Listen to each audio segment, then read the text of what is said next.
Her journey to healing, Reaching Women with a Desperate Cry, is an 8-week Zoom seminar in which Kamala and Winston help women to start living their best life by rediscovering the image of God in their life. Kamala, a licensed marriage and family therapist, joins her husband of 16 years, an ordained pastor, to marry the clinical and the spiritual.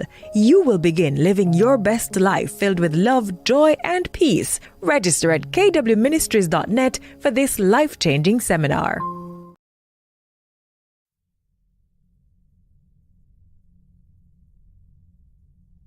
So anxious resistance. Now remember there were 4 categories, right? Mm-hmm. So anxious resistant kids were on the opposite end of the spectrum. They didn't have a lot of self-confidence. They really clung to their caregivers, whether it's parents. When I say caregivers, I mean parents, grandparents, just old people in their lives who were, really part of that initial bonding experience. For these kids, they tended to have really exaggerated emotional reactions to stuff, but they also kept the distance from their peers. How did this translate into adulthood? That translated into anxious, preoccupied adults. Mm-hmm. And so they kind of formed less secure bonds with partners and feel really desperate for love and affection.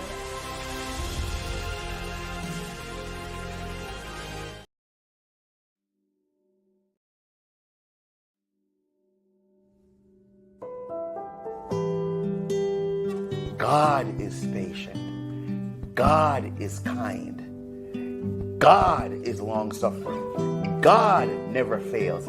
God always hopes. God always trusts.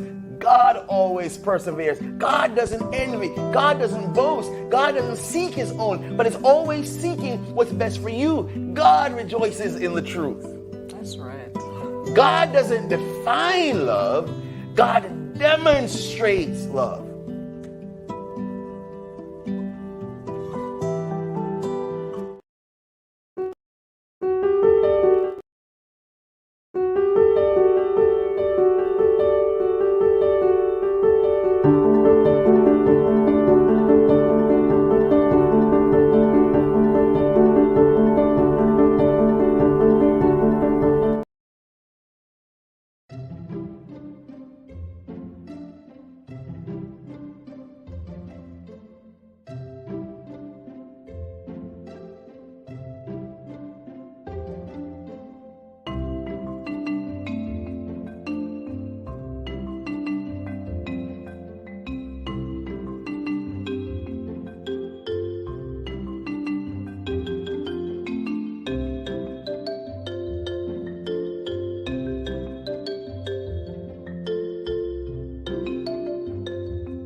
Good evening. Good evening. Hey, Kamala, how are you? Hey, how are you? I'm doing great. Remember, it's Celebration Monday. It's Thankful Monday. It's no longer Monday, even though maybe it was kind of That is like a correct. Monday. But What are isn't you that celebrating a today? better reason to celebrate? It is. What are you celebrating? I am celebrating just a successful completion of my day. I got a lot accomplished. Was a very productive day, not just at work, but at home. And so that's my celebration. You gotta fire up the little things. I'm celebrating. I have a family member that had surgery today, and praise God, she came out of surgery. I spoke with her, and she's doing well. I'm celebrating. I'm really thankful and grateful to God. What are you celebrating tonight? If you've joined us, we want to tell you thank you so much for hanging out with us here at Monday Night Live with KW. That's with Kamala and Winston. Thanks so much for being with us tonight. Kamala, would you just remind us what this whole thing is all about? This whole thing is about getting to know us and our journeys through healing, to healing, on our way to it there. This is just about us being able to share authentically with each other about the experiences that we've faced and how we're getting through them. If we've learned nothing in the past year and a half, it's that the ability to share is empowering for each of us. The ability to share reminds us that we're not alone when we're going through challenges, and reminds us that there's so many solutions to the things that we face. And something a recurring theme for every guest that we've ever had on is we need each other. People need people. Absolutely. So Absolutely. I'm so grateful for that. But besides sharing each other's journeys and other people's journeys, what else are we doing? This is your fun part. Oh, well, we are also promoting kwministries.net. It would be remiss of me to come on and not remind you guys that part of our whole journey getting to this place came from our own journey of healing. And through that journey of healing, God poured into us and we poured out. And in our store, you will find our devotional series written by the one and only Pastor Winston Taylor himself. You will find The Journey Through Healing, a book written by our daughter, Ariana Taylor, chronicling her experience through living with a chronic condition. You will find Our Coping Skills for Healing, written by Who your wrote one that and one? only. And that is not the only thing. That is not the only thing you will find in our store. There are so many treats. You want to check it out. You want to go to www.kwministries.net/shop. And there's a whole bunch of stuff there. There's also a whole bunch of free stuff there. There's lots and lots of free stuff there. So please check out the store. We would love for you to. I am so excited about our guest on tonight. I have known him for maybe over 25 years. We went to Pine Forge together, Pine Forge Academy. We went to Oakwood University together.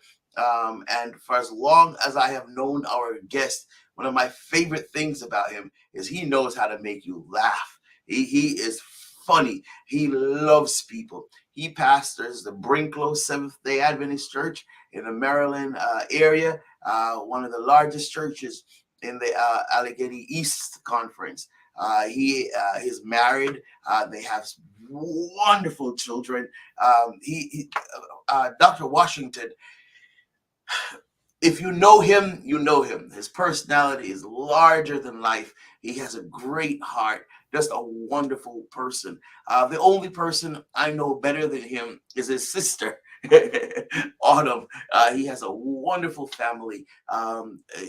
He's just a great person, and I'm really, really, really excited that he agreed to come on here with us tonight. He's also an author, and he is the author of Encouragement for Today, and we want to give you a copy of his book, Encouragement for Today, at no cost to you. Now, you can go to his website. I think Annika is going to put his website up. You can go to his website and order the book for yourself and get a copy of his book. But we want to give away 3 copies. So we want to not just have one winner tonight. We want to have 3 winners. Kamala, would you tell us how we win a copy of Encouragement? All right. Now, if you are joining us for the very first time, here's what you need to know. The way to win is to comment, ask questions right there in the chat, whether you're watching on YouTube, Facebook, whatever the case might be. You go right there into that comment section, you type in a question or comment, and that automatically puts you in the running. So if you don't comment, you can't win. That's the way it goes. Now, somebody has already won. Sister Remo, I know you're out there watching on our NWLA Northwest Louisiana Adventist Ministry YouTube channel. I know you're out there, Sister Remo, and I want to tell you thank you for watching week after week after week. And so you have automatically won Encouragement for Today, and it will just come to you in the mail. You don't have to do a thing. It will just come to you in the mail. So congratulations, Sister Remo. Now we have 2 more. How you get it is you have to comment, you have to talk to us. I think, Anna Kay, we should go ahead and bring Doc in and let the conversation begin. Doc, how are you? What's going on, man? How you guys doing? We're doing well. We're doing well. We're doing great. Excited to have you on, sir. Man, glad to be here. As you know, I'm one of your biggest fans, and I'm excited for us to just sit down and talk for a minute. Absolutely. Absolutely. What is Lyme disease? Lyme disease is an autoimmune disease that is that comes from tick bites, and there is no pathogenic medicinal cure for it. It is an autoimmune disease that can affect any organ, that can affect any system. And the medical community, ironically, is very ignorant about it. Many doctors don't know how to deal with it. And so, to just answer your question, it's an autoimmune disease that you get from tick bites. Mm-hmm. Yeah. Do you want to tell us your story? Man, I don't know if y'all got time. So. I had been pastoring about 3.5 years. This is back in 2009. And I was ripping and running from Maryland to Pennsylvania for what is called Camp Pitch.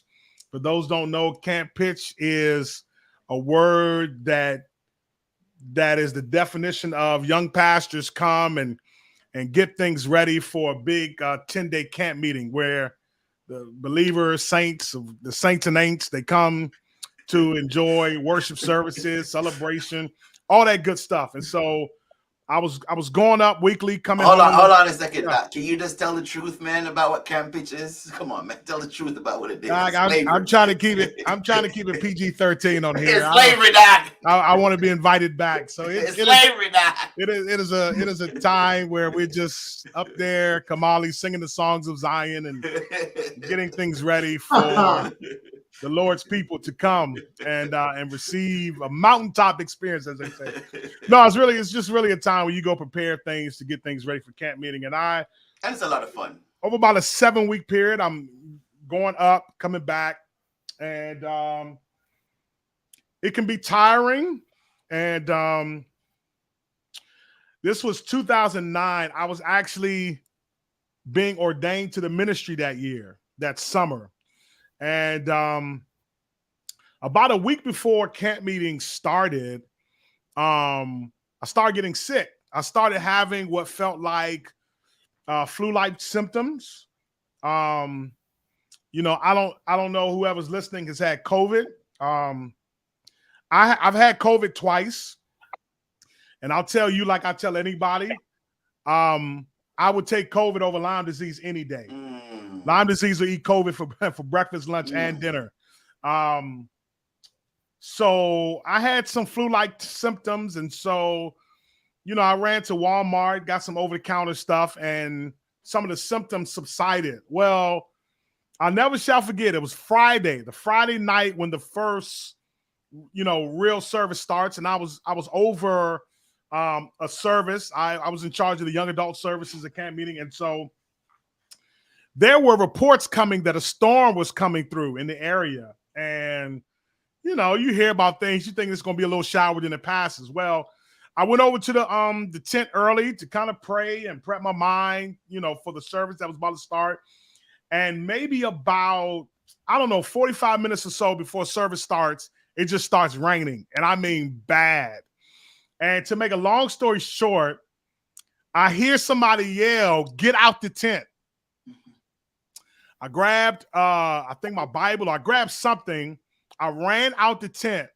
And as soon as I turned around, the large pole that was holding up the tent fell right on the place where I was standing. And it was like a car. To me, it was like a car appeared, because there was a car right there waiting for me. I got in their car, and the long and short of it is, we spent the lion's share of the week of camp meeting getting things back up to par. They didn't technically say a tornado did, but really a tornado came through and just swept through the campus. It destroyed some things. There was no electricity on campus, et cetera, et cetera. So I would say it was about Wednesday to when people started coming back up. And we were working, over the top. Winston, you said, man, it's a lot of work. But this year, man, it was just a lot of work. I was tired. And I remember that Friday night we had ordination. And there was a lot of people there, and got ordained to the gospel ministry. And I sensed, at least at the time, and I felt like God was going to use that experience to push me into greater. That's just how I felt. Well, I got home and I was just like terribly tired. My wife tells me, I don't remember really, but my wife said I slept for like 3 days straight. Like literally. I don't remember that. I do remember being extremely tired. But she said you slept for like 3 days. Well, the summer goes, we get into the fall, and I have a revival. I'm having a revival at my church. And every single night, I remember this, every single night when I went into church, I felt incredibly tired. I mean, just like fatigued. Well, I interpreted it as, this was, I don't know if this was young or dumb or just zeal without knowledge or whatever, but I just felt like, man, the reason I'm so tired, the devil doesn't want this word to go forward, doesn't want this message to go forward. And I felt tired every single night, but while I was preaching, I felt fine. And I remember, I think it was a 2-week meeting I did. And at the end of the evening, I remember a gentleman came in to talk to me about some personal things that was going on in his life. And I remember he was coughing the whole time. And we held hands at the end. I prayed with him, and then he left. And as I was walking to my car, I remember saying to myself, you know what? I shouldn't have held that guy's hand. I probably got his cold. Because a day later, I started feeling, again, flu-like symptoms. Now, I was not at the time connecting these flu-like symptoms again to what had happened to me in the summer. Right. I didn't know what had happened to me. Right. I thought I was fatigued from camp meeting. And now I'm thinking I got this guy's cold, or I'm tired from preaching. I wasn't connecting the two. Well, a week passed, and it was like I'm taking over-the-counter stuff, and I'm still the same, right? And so every day almost, I'm progressively getting worse. Wow. To the point where I say to my wife, I said, man, I don't feel right. I don't feel like myself. And, I tell people all the time, nobody knows how your body is supposed to feel better than you. Not even a doctor. You know how you are supposed to feel. You know how you're not supposed to feel. Right. I wasn't feeling myself. Right. And so at this time, I'm just like, man, something is wrong.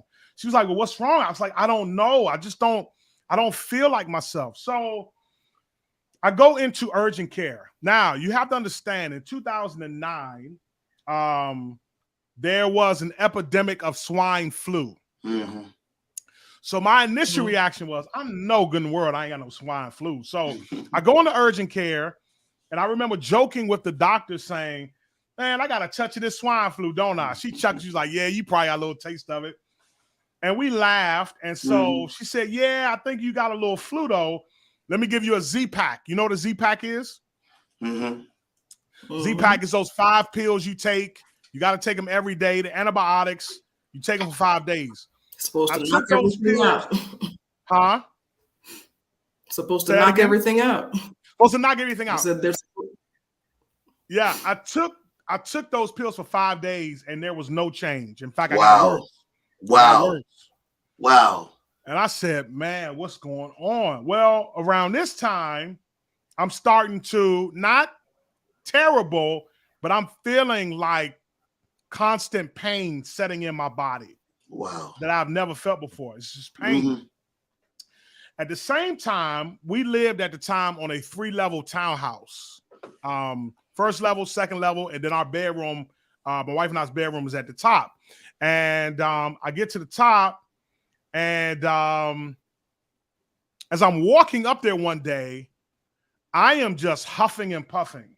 Now, you know, I'm a pretty sizable guy, but I work out regularly. I still play ball, lift weights. At that time, I was playing even more.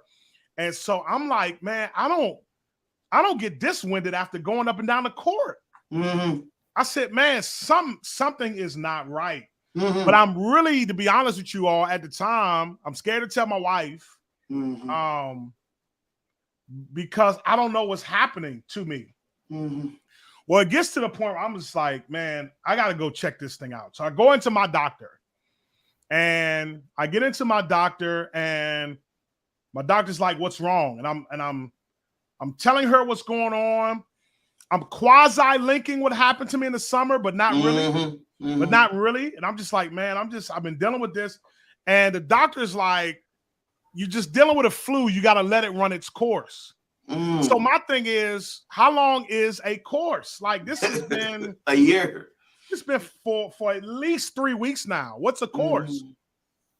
She said, all right, let's take your blood work. Let's take your blood work. She said, we'll test you for this. I remember her saying some things. We're going to test you for mono. And I remember her saying, since you live in Maryland, let's test you for Lyme.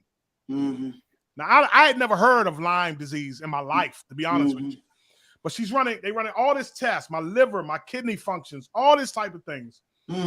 So I get home, and the doctor calls me back like a day later and is like, Mr. Washington, everything's coming back normal. You just have a flu. You got to let it run its course. She said there are 2 tests outstanding, but man, you just got a little flu. Just let it run its course. My son was 2.5 at the time. My daughter wasn't born yet. So I was trying to stay away from my wife and son. I didn't want to infect them. Infect them with whatever. She's like, and so what the doctor was saying to me wasn't really making sense, because I'm like, man, the Z-Pack should have knocked this out by now. Right. You had the flu before. I had the flu before. So I get home, and like in the next day or two, this deep-seated, undescribable pain starts setting in. Like I cannot really describe to you what that pain was like. If I could, it would be like somebody sticking a huge nail in every inch of your body, pulling it out and then putting it back in. And it was terrible pain. And then I start having this terrible nausea, like just terrible nausea. And I can't breathe still. All right. So she calls me back in another day or two, the doctor. She said, Mr. Washington, we got those other 2 tests back. I said, okay. She said, you tested negative for mono, but you tested positive for Lyme. Man, let me tell y'all something. When she said you tested positive for Lyme, my wife and I, we were jumping up and down. Yes, finally, there's an answer to what I've been feeling, because I'm like, I know I have not been feeling right, but ain't nobody telling me what's going on. Right. So finally, there's an answer. And when I smiled and when I was excited, that was probably my last smile for the next year of my life. I said to the doctor, I said, well, what does this mean that I have Lyme disease? She said it means, and I didn't notice at the time, but what I'm about to describe to you will tell you how ignorant the medical community is about Lyme disease. This is a doctor telling me this. She said there's one medicine you can take once, twice a day. There's another one you can take once, 3 times a day. Which one do you want? And I said, well, I'm not a doctor. I don't know. I said, fine, give me the one for 3 times a day. I'm thinking that's more dosage. That's more dosage. Knock it out quicker. Mm-hmm. She said, all right, where's your pharmacy? She sent it over. They sent the antibiotics over. The antibiotics were amoxicillin that she had me taking. Sent over amoxicillin. I started taking the amoxicillin, and I took it for a week. And by the end of that week, I couldn't walk anymore. Jesus. So now it's like, okay, what's really going on? I literally cannot walk. I cannot put, it's like very problematic to put one foot in front of the other. I have to be helped everywhere, but I can't walk and my difficulty breathing picks up. So we got to go back in. So we go back in. Dr. Washington, can you pause you right here for a second? Sure. So I can't even begin to imagine. You've already been going down this road. You get this answer and you get this medication, and here you are a week later. I can't walk. Correct. What went through your mind? So people have asked me that before. If I'm honest, so from there till maybe another 3 or 4 months, you know, I was in so much pain and having so many problems breathing. I'm not, my mind is literally, if I'm trying to see if you can understand this, I am trying to cope with getting through this level of pain that I'm at. Yes. I don't really have time to think about nothing else. Yeah. It's bad. Right. Yeah. So when we get back to the doctor, they meet me at the car with a wheelchair. They wheel me in. My doctor comes in there and says, what are you doing back in here? I'm not doing well, doc. And she says, and why can't you breathe? So I had been having ongoing headaches. So they were talking about me going to see a neurologist. She said, what's wrong? Why can't you breathe? I'm like, I don't know. I'm just not breathing well. So she says, all right, let's do this. Let's give you an EKG. You know what an EKG is? I said, no, ma'am. She said, yeah, you're probably too young. I was 28 years old at the time. Maybe, 20. Did I have my birthday? I don't remember. Some of the time is a little off, but I was 27, 28. She said, yeah, you're probably too young for an EKG. But we need to do an EKG. EKG is something that we use to find out what's going on with your heart. So the tech came in. She puts all the things on my legs, on my arms, on my chest. And when she finishes, I don't like her face. I don't like her reaction to what she saw. Now, I knew legally the tech cannot tell me the results, but her face told me something I didn't like. So I say to the tech, is everything okay? She said, the doctor will be in to talk to you about it. I said, something's wrong. She left the room. She comes back in the second time. She said, the doctor wants me to do this again. She does the things, puts it on me, and leaves the room. She comes back in a third time with the doctor. When the doctor comes in the room, the doctor says, this can't be right. You're doing this wrong. Let me watch you do it because this cannot be right. She watches her. She watches her do it, everything. And she finishes. The doctor looks at me and says, Mr. Washington, are you okay? I said, I can't breathe. I'm in pain. She says, forget the neurologist. You need to go see a cardiologist right now. Stay quick. Stay tight. I'm gonna go make a call. When she leaves the room, somebody else comes in with a cup of water and an aspirin. Now, I didn't know at the time, but the infection of the Lyme disease was affecting the lining of my heart so much. Oh, Lord. The EKG basically was showing them I was having a heart attack. Yeah. So they take me over to the cardiologist. The cardiologist does the EKG. The EKG is terribly abnormal. So then they do an echogram. You know what an echogram is? An echogram is basically a sonogram of your heart. They want to see what's going on. They run me through all these battery of tests, and then I meet with the cardiologist. They says, well, Mr. Washington, you say you have Lyme disease? I said, that's what they told me. He says, well, I don't know anything about Lyme disease. I'm a cardiologist. And your heart's okay, but it's very weak right now.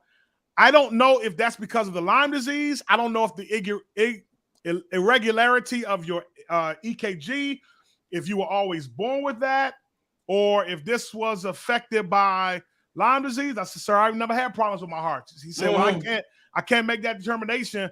I do know, though, I can't tell you everything he said, because some of the things that he told me were not words in Matthew, Mark, Luke, or John. But he says, he says, you look very bad right now. I want you to come see me, in a couple weeks or whatever. So I go home for about a week and a half, and it goes from bad to worse. The pain is bad. It's very, very, very bad. Still not breathing well. The amoxicillin isn't doing nothing. I might as well be popping Tic Tacs. Just get bad. It's just going down. I'm not eating. I'm not drinking. It's just getting bad. Well, then Saturday night happens. So around 5 o'clock on a Saturday night, I start having this neck pain. It's the neck pain that you feel like when you've been in a car accident. I said, man, why is my neck stiff like this and stuff? What's going on? And in 2 hours, it felt like there was a fire on the back of my head. I mean, I've never had this type of pain before. I've never felt anything like this before. It was bad. It was like a big bonfire on the back of my head. And so my wife says, you want to go to the emergency room? And I said, no. And so what I didn't tell her was, Winston, I don't know if I think you'll remember this, but if I went to the emergency room, I knew that they would do a spinal tap. The reason I didn't want to do a spinal tap is because my freshman year at Oakwood, I had a concussion and they gave me a spinal tap and my speech was off for a week and I didn't want to go through that. So I was like, I'm not trying to go to the emergency room. Well, the pain went from bad to worse. So I said, fine, let's go. Pain. So I get in there and the doctor says basically, you have what? You have Lyme disease. Okay. Yeah, I don't know about that, but I'll tell you what you probably have. You probably have swine flu because everybody's coming in here looking like you. But just to fancy you, let's give you the swine flu test. So the swine flu test is similar to the COVID test, but worse. So they stick that cotton swab down your nose, but it goes down to your throat to get a culture. I didn't even know you could stick something from your nose straight down to your throat. So it goes all the way down there to get a culture, and then they send it back. I'm in terrible pain. They finally give me some IV meds, so I start feeling a little better. I don't have the bonfire pain anymore. And so the doctor comes back in and I said, so I tested positive for swine flu. He said, no, you tested negative, but that's what you have. You know, it's a false positive. That's what you have. He looked at my wife and said, give him some ibuprofen and some water, some Gatorade. He's not going to die tonight. You can take him home. He's fine. So my wife was so upset by the bedside manner. We left. But I was so encouraged. Shout out to Bladensburg Seventh-day Adventist Church. That was the church I was pastoring at the time. It was like 30 to 40 members waiting for us in the lobby. And I learned later why. Folk thought I was about to die that night. I thought I was. And but hold on one second. Doc. Mom, did you hear that again? He said that when he realized that there were 30, 40 people, and he said, shout out to the church. You hear it again? The theme is we need people. Here, we need people. We need people. We need people. Definitely. Go ahead, Doc. Yeah, they held me down. They had prayer for us and gave us some stuff, and just the whole journey. They were a godsend. I don't know if I could have been in any other church during that time of my life. They really took care of us. And so I get home. I sleep decently because of the medication. But the very next night, the pain comes back and worse than the previous night. So we're not going back to this same hospital. I'm not going to say what hospital we went to. But while we were going through this, I mean, you talk about people need people. I don't know how this guy found out, but a former member of mine is a emergency room doctor. He found out what was going on. Don't ask me how I knew. And he calls my wife and says, hey, tell him to come in. So she comes upstairs to me. She says, hey, Doc such and such is there. And he says to come in. I was like, no, I don't want to go in. They're going to give me a spinal tap, this, that, and the third. She puts the phone to my ear. He says, listen, Pastor, your brain is nothing to play with. He said, I'm not on duty tonight, but I know everybody working. They're going to take really good care of you. Please come in. Okay. And so she says to me, so we going to go? I was like, no, I didn't want to go. But she left the room, and in 5 minutes, that pain went from 10 to 50. I mean, she comes back upstairs. I said, come on, we got to go. We take this drive to this hospital, which is a little further out, probably about 45 minutes from her. And I'm sitting in the passenger seat. I'll never forget this night. I'm sitting in the passenger seat, curled up in a ball because I'm in so much pain. I'm confessing every sin because I'm literally saying, man, this is it. This is it. I've never felt. I mean, the pain was so unbearable. I was literally going out of my mind. It was just, I can't really describe it. I just remember getting to the hospital finally. They met us at the car with the wheelchair. They took me in. I probably waited in the waiting room all of 3 minutes, and then they took me back. They assessed me, and they sent me downstairs to do a CAT scan. And because the CAT scan was clear, then they did a spinal tap. And man, have y'all ever had a spinal tap before? Have you had an epidural, Kamala? Yeah, so it's basically it's same. I have. I mean, you can get paralyzed from, you know what I mean? It just Yeah, you can. Oh man, that thing was tough. It was my second one I've ever had, but this one was tough. And so I know the doctor was probably annoyed. But before you go, tell us your mindset. Once you heard you have to do the spinal tap, tell us what was going through your mind at that point. Nothing was going through my mind because I was telling him, I said, it's no other way y'all can do this. There's nothing else y'all can do to figure out what's going on in my brain. I was scared. I was terribly scared, man. I was that's probably the best. I was scared. I was like, we don't know what's going on because I felt like the woman with the issue of blood. We're going to doctor, doctor, and ain't nobody really telling us what's going on. So they finished. I kept asking him, everything okay? Every 5 seconds. Are you all right? So he finally finished. I said, am I good? I remember him saying something like it was some initial pressure, something, and then they admit me. And so they wheeled me back to this room, and they kept me for like a week.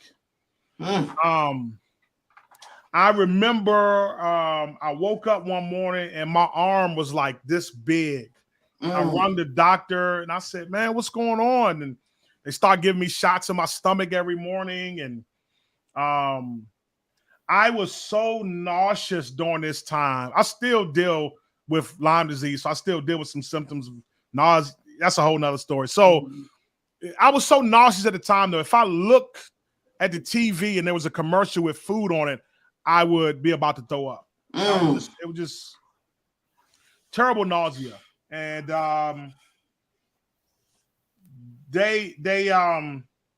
the infectious disease doctor came in there for an hour one day to draw blood.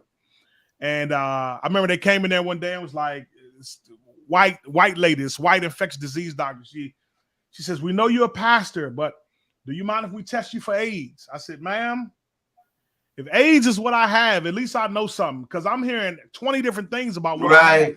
So they did a test for AIDS, came back in a few minutes. They said, Pastor, you don't have AIDS. I said, well, tell me something I don't know, right? They tested for lupus, for rheumatoid arthritis, all this stuff. And everything was coming back normal. The only thing they were saying I have is Lyme disease, but you don't have that. And they don't know, but they don't know what to do with that. I'm going to tell you what they did. So they said, they came in and said, we think you have rheumatoid arthritis. We want you to go see a rheumatoid arthritis specialist. So I turned to my wife and I said, listen, if I'm going to die, take me home. because now they're guessing over my life. Mm-hmm. They guessing, and whether I live or die, they still gonna get paid. So take me home. I don't want to die in the hospital because at that particular time, I felt like whatever I had was not curable by anybody.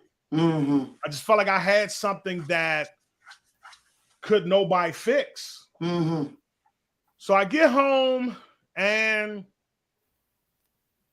probably for a solid 2 weeks, we didn't know if I was going to live or die because I was only staying awake for like 30 minutes at a time.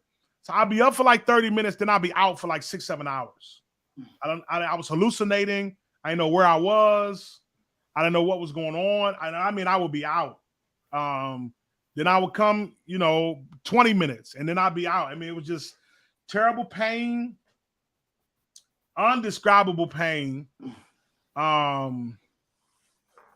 remember one time my wife tried to come and feed me a little, my son, 2.5 years old, was eating more than me at the time. It don't seem, you can't tell now, but I was just bad. And I remember I had never had an experience like this before, but I remember she left the room, and I remember the day that I heard the devil speak to me. I've never had this experience in my life. And I remember hearing his voice say these exact words verbatim. He said, "You're going to be like this for the rest of your life, so you better get used to it." And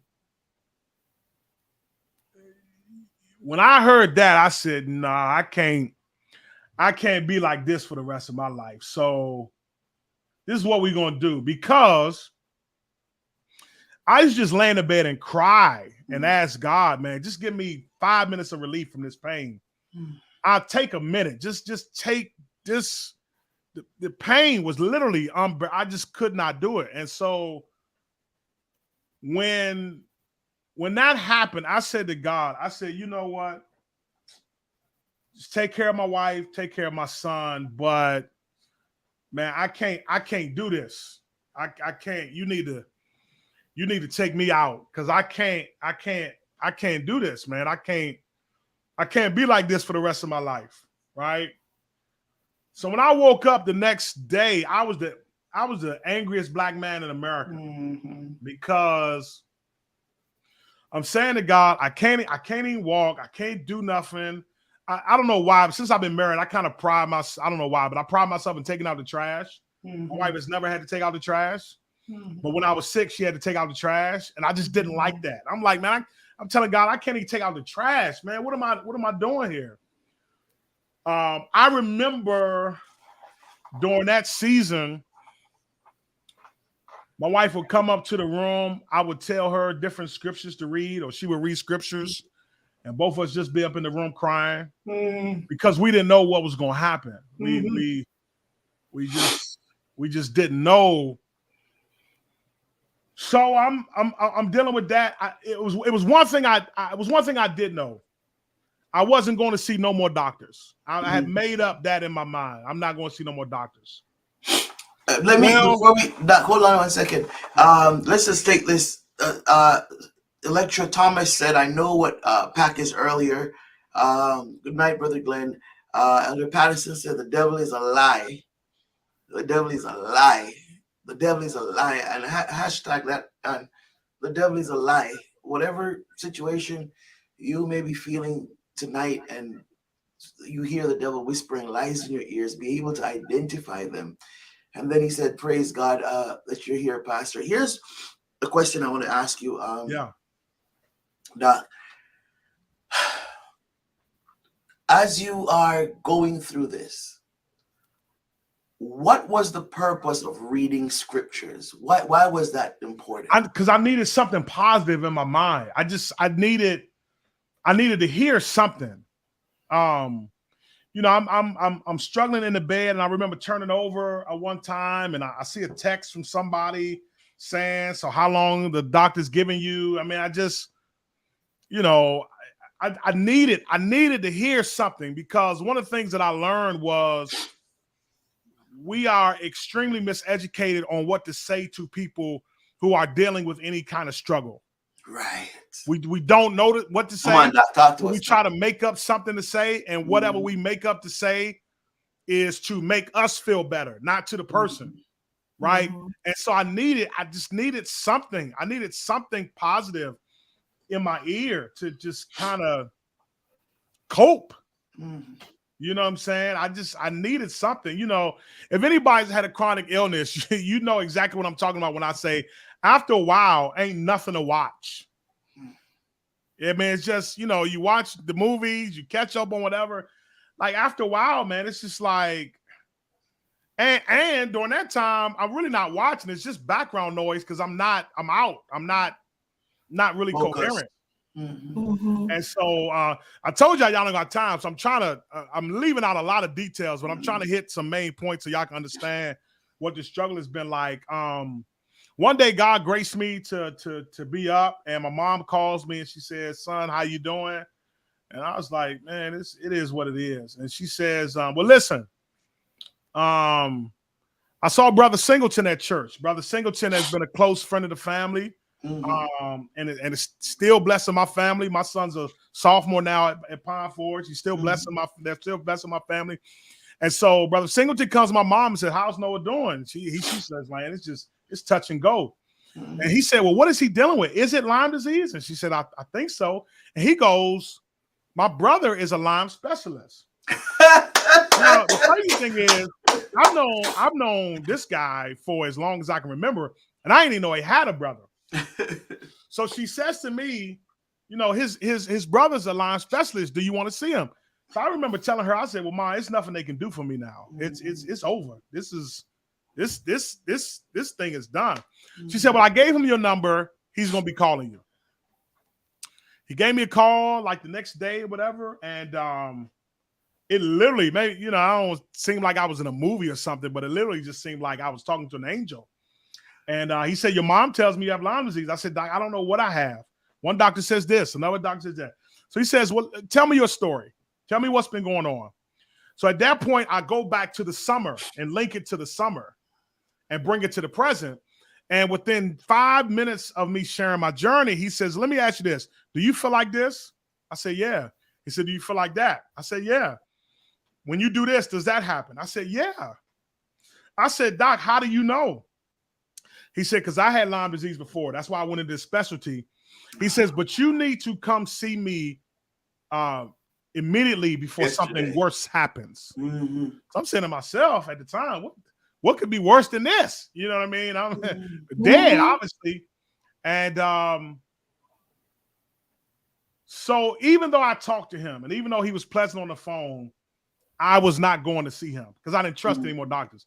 The only reason I went is because my wife said, "Oh no, we going. We going. We going." So I went to see him, long story short, and the first thing they did was I had a PICC line. You know what a PICC line is? PICC lines are used by pregnant women who cannot eat or cancer patients. So they put a port in my arm that went straight to my heart so that I could get a drip every day. And so I went to get that procedure done to put it in, and I asked them, I said, "When am I going to start feeling better?" They said, "In 3 days, you're going to start feeling good." Okay. So You're going to stop feeling good. So first day passed, no change. Second day passed, no change. But I'm like, it's one more day, maybe. Come on, Naaman. Exactly what I was thinking. They talking about 1844, the great disappointment. And that third day passed and there was no change. You talking about the deepest of depression. Yeah.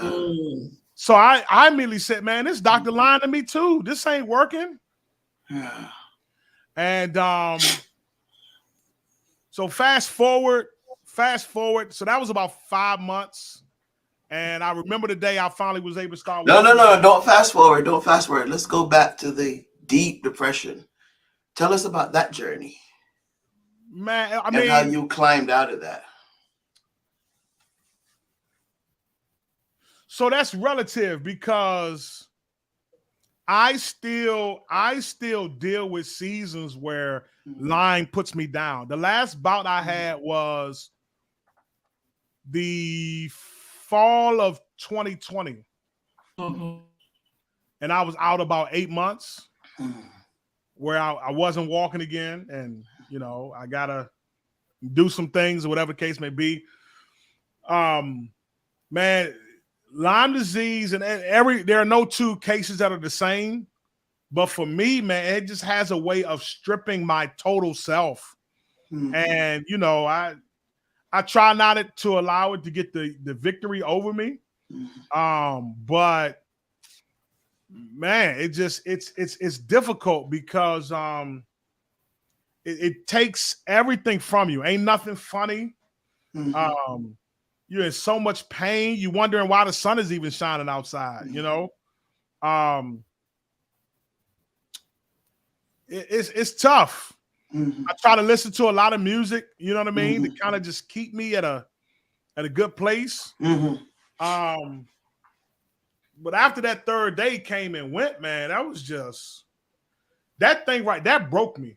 Yeah, I ain't gonna lie to you, man. It broke me because I was optimistic, but that shattered my optimism, and so. I had to pick line for a month. My wife would give me the drip every day. Getting that drip, that was probably the highlight of my day during that time when I would get this medicine for 45 minutes. And after that month, though, it was maybe a 5 to 7% change. It was minimal. Minimal. But my doctor says, man, you need it for another month. And that's a whole nother testimony because the insurance company did not want to pay for it. And if we came out of pocket, it would have been $2,300 a week.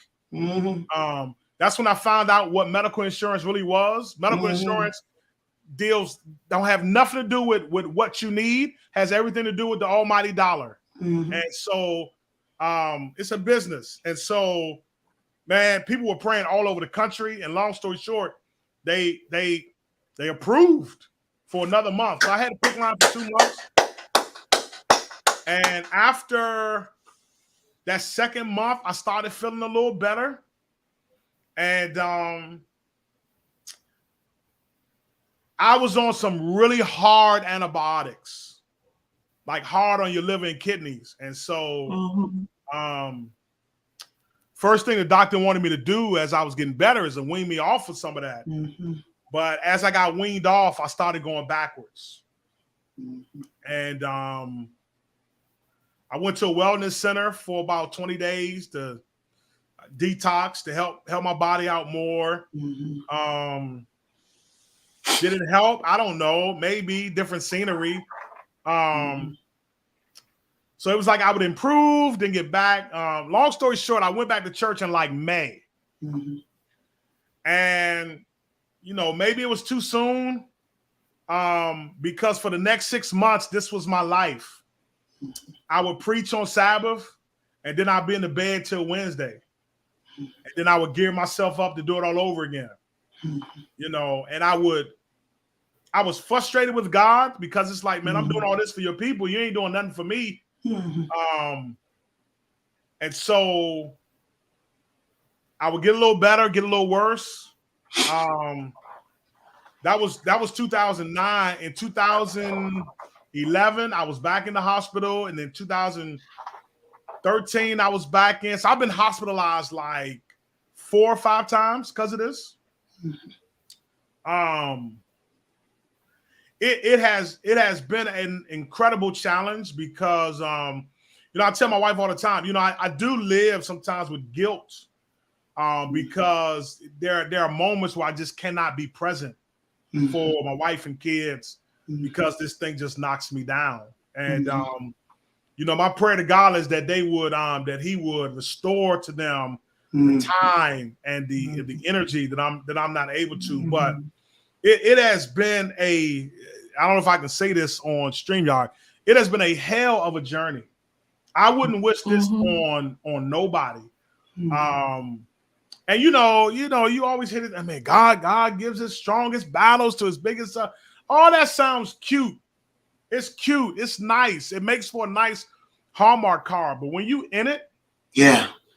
that thing don't do nothing for me. It does nothing for me. So I remember while I still had the pick line, my wife was leaving to go to her favorite store, Target. Mm-hmm. And she turned to me and she said, "You want me to get you a journal?" Mm-hmm. I said, "Yeah, it's probably the best thing because I had so much in me that I hadn't talked about. I couldn't talk about. Mm-hmm. I didn't have the energy to talk." And so I started kind of journaling. Mm-hmm. And that was incredibly therapeutic. Mm-hmm. And it actually turned into a book. I've been disobedient. I'm trying to get it out. It's a book called Still Standing, My Fight with Lyme Disease. And by God's grace, I'm going to get that done sooner than later. It's really a book geared to people who have been through any struggle, whether it's relationship, whether it's in your health, whether it's having death in the family, any struggle, to let you know that you can still stand. Yes. You know what I mean? Yes. You could be knocked down, but you can still stand. And so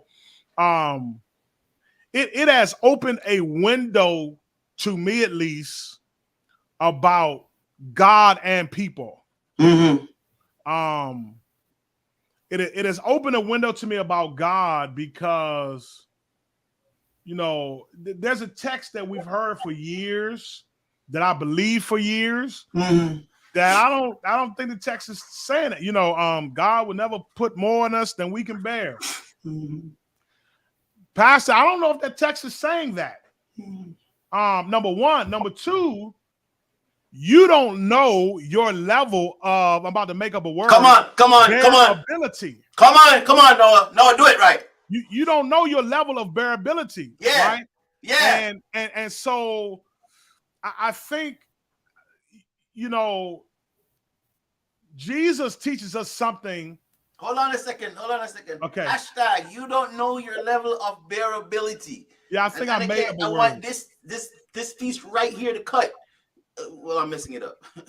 You don't know your level of bearability. Come on, Noah. Come on. Do it right. I think every child of God, every single child of God is going to have an experience in their life where their faith is tested to the limits of failure. You don't really know where you stand in a relationship until the relationship is tested to the level of failure. Yeah. You really don't know. Relationships are great if each party does things that are agreeable to what you would deem good in the relationship. But once the relationship gets tested, you know, is the relationship strong enough to where it can withstand pain?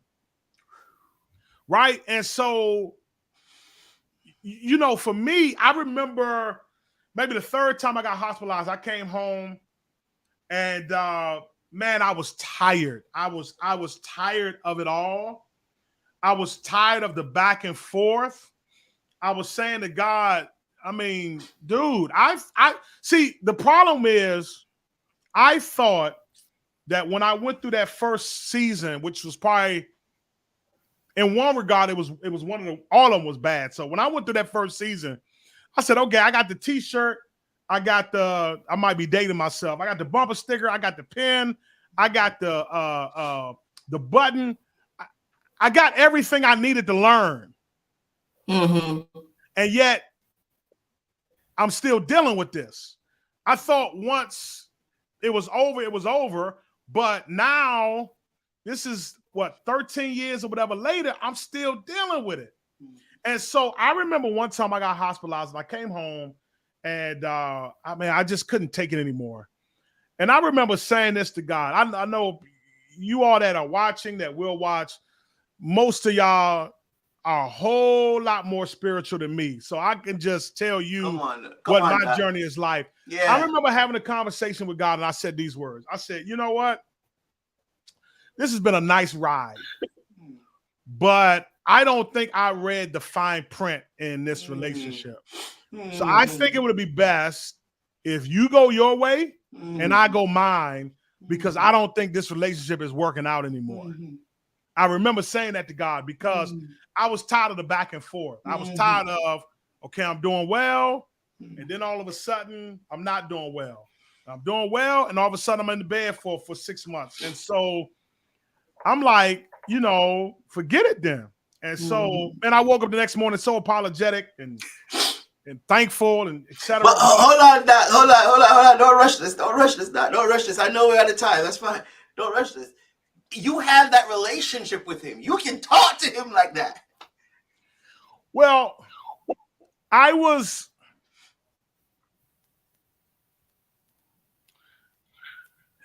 fatigued with everything, not just, one of the things I learned through this is if you are physically doing fine, but you are emotionally and mentally not well, then you're going to break down. But if you are physically in dis-ease, but you are mentally and emotionally strong, you have everything you need to get through the season. My issue was I was struggling in both areas. And I didn't know if I had enough. And times even now, I don't know if I have enough to to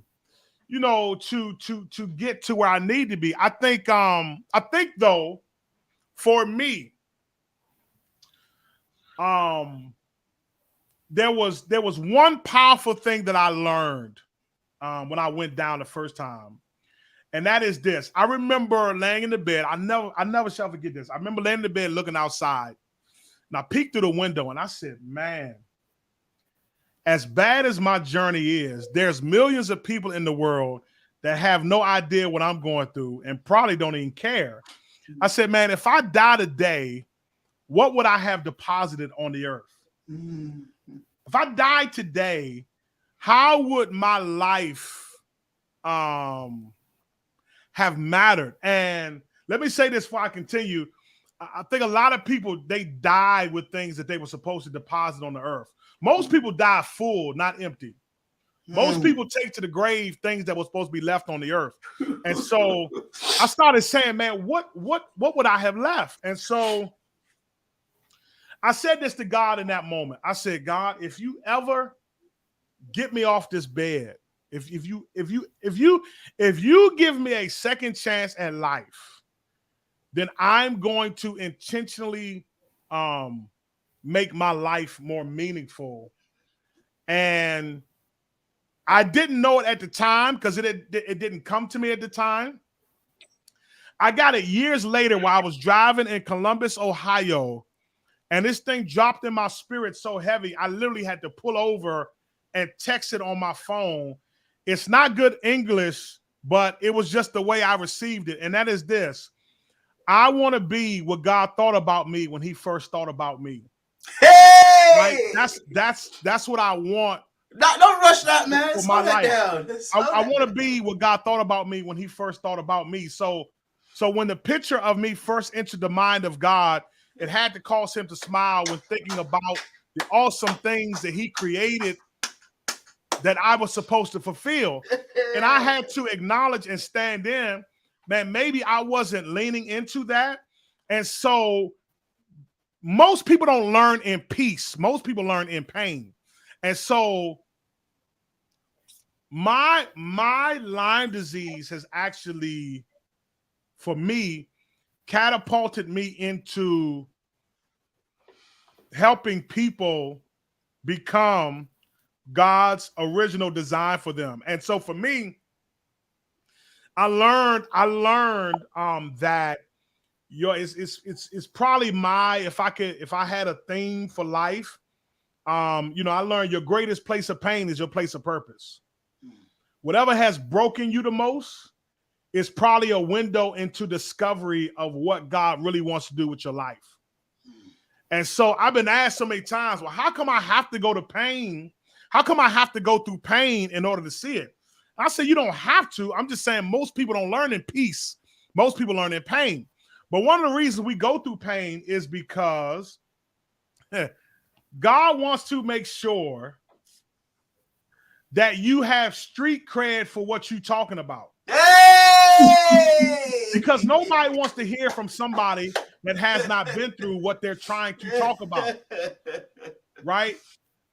People want to know, do you have street cred? Do you have the authority to talk to me about the places and spaces of my life? And so for me, I just learned, man, your greatest place of pain is your place of purpose. And so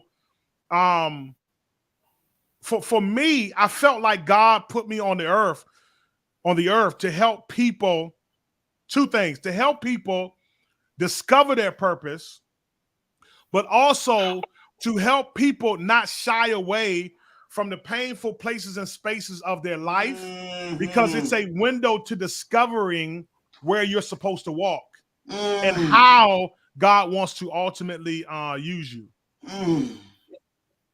Yeah. So it has been a hell of a journey. I'll be honest, man. I wouldn't wish this on nobody. It's been and still is. I'm still on it. I was, if I'm honest, if I'm keeping it 100,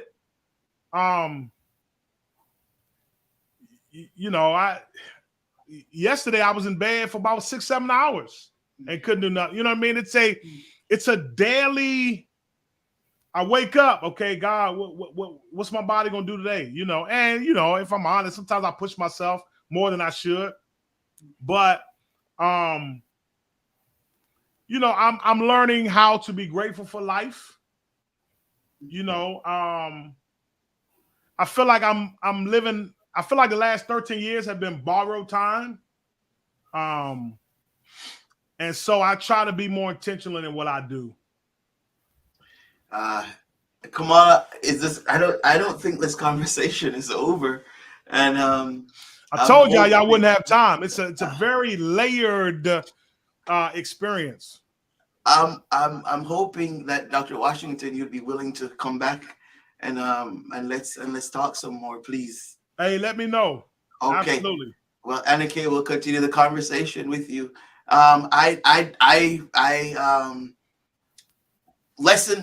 My takeaway from this tonight is, listen, you don't know your own bearability. Yeah. You don't know just how much you can take until. And the reason is because I didn't share this. The reason is because most of us shy away from pain. We don't lean into it. We don't like it. So we do things to keep us away from those painful places and spaces. But man, there's some people, man, they've been through so much. Lifetime will make you a millionaire to buy the rights to your story about what has happened. And I'm not suggesting that everybody needs to go on the platform and explain every secret. I'm not saying that, but let me bless you with this. You are the answer to somebody's problem. Say that again. And you are the solution to somebody's dilemma. Say that again. God put you on the earth to respond to a need of somebody.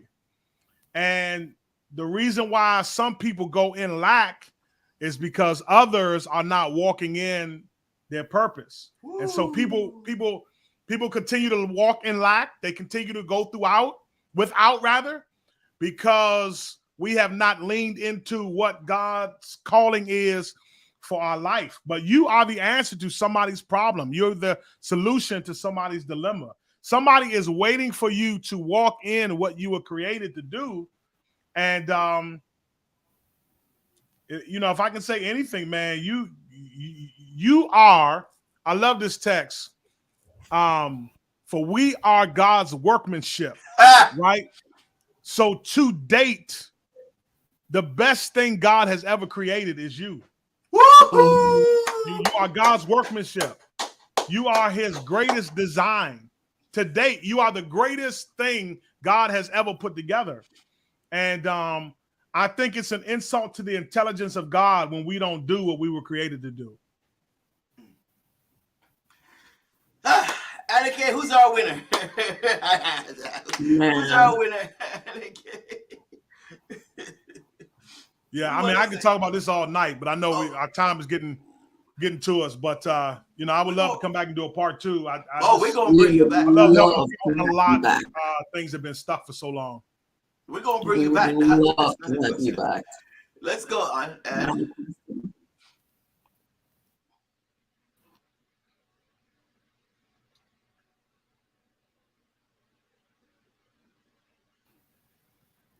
All right, our second winner is Sister Tanya Chambers. And Pastor Washington, Dr. Washington, I'm gonna ask you before. As a matter of fact, let's pause right now. And those who have to go, we understand. But Dr. Washington, I'm gonna ask you to pray over this lady. All right.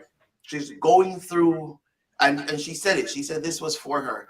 And well, let me not do that, because let me not say it. But let's pray over Tanya Chambers. All right.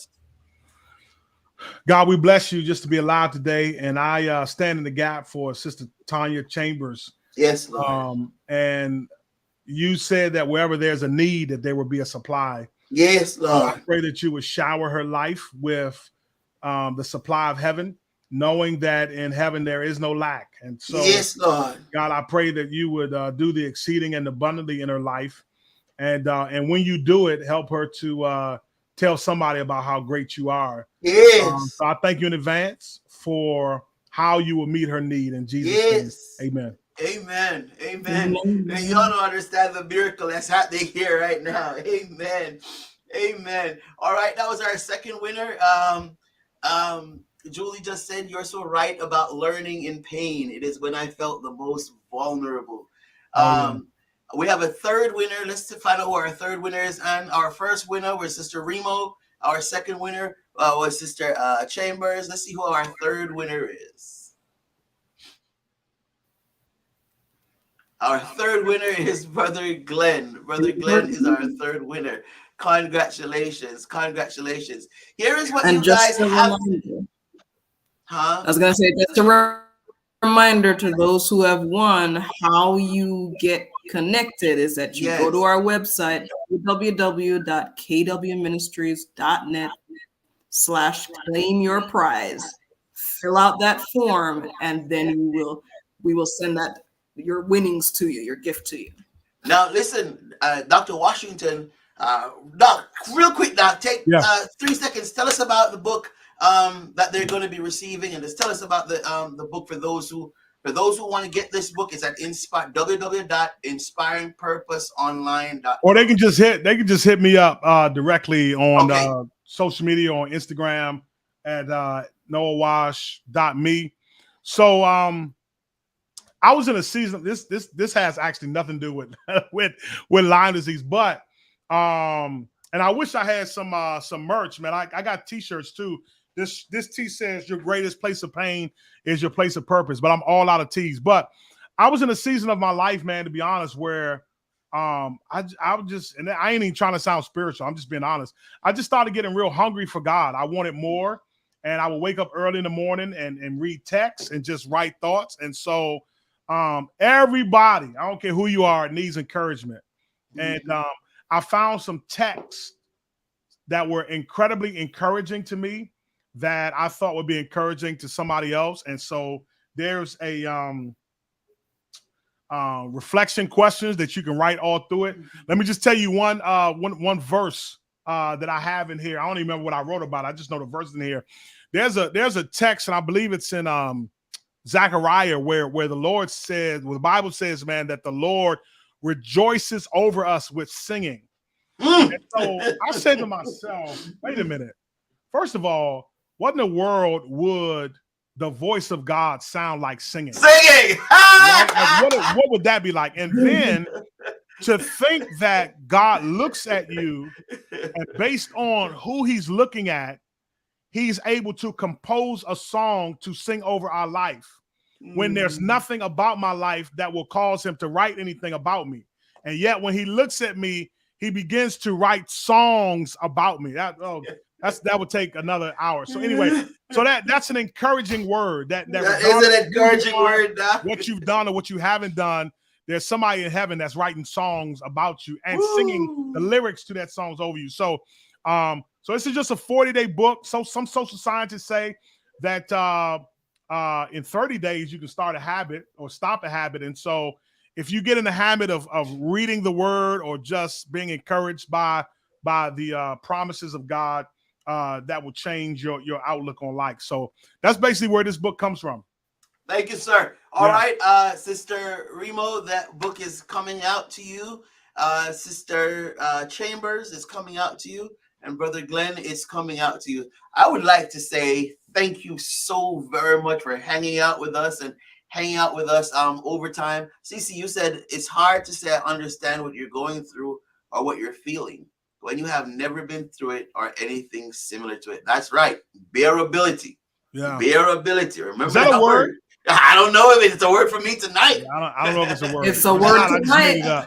It's a word Don't tonight. look it up. Don't look it up on Webster's because It's a word tonight. Thank you all so much for being here. Kamala, if it's Monday night, you're with KW. You're live with KW. She messed up. She messed it up. All right. Have a wonderful night, everybody. Thank you so much for hanging out.